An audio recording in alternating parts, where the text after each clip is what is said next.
Great science in 10 minutes. NASA's sounding rockets. Presented by Science at NASA.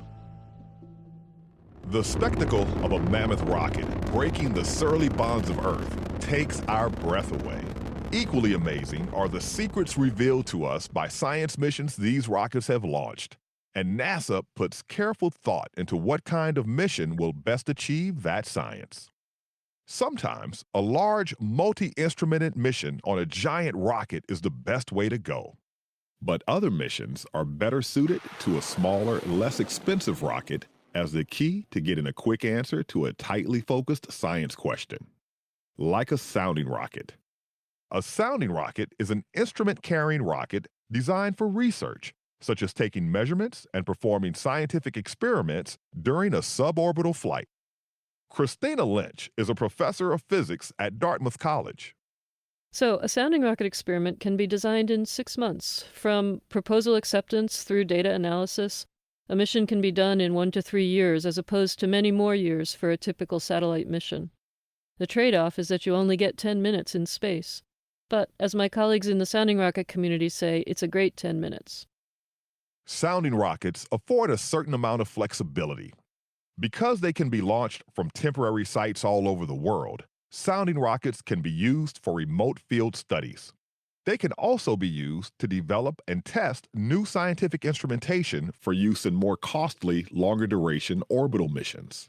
And because of their low cost and short lead time, sounding rocket missions are perfect for use by university graduate students, particularly to gather data for PhD dissertations.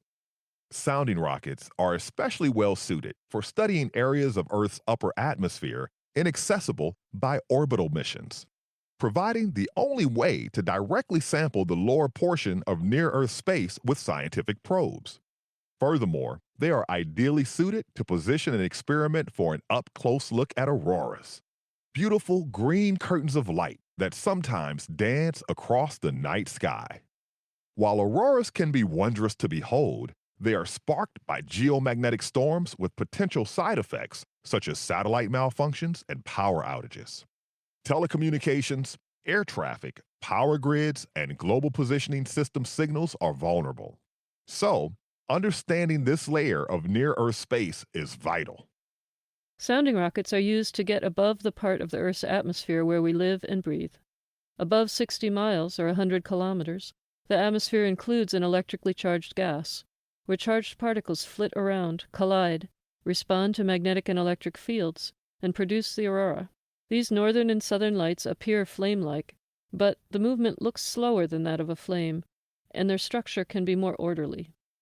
We want to understand this movement and structure. Is the movement fast or slow? Why, and where is it going? Lynch is working on a sounding rocket mission that could provide some answers. Isinglass, short for ionospheric structuring, in situ and ground-based low-altitude studies. Launched on March 2nd and is one of about 20 sounding rockets that NASA will be launching in 2017. Isinglass deployed an array of payloads launched by a single rocket to take measurements at several locations in an aurora simultaneously. Understanding what the aurora's visual patterns signify within the aurora itself can serve as an analog to help scientists understand what's happening farther out, even extending this information to auroras on other planets. All it takes is a great 10 minutes.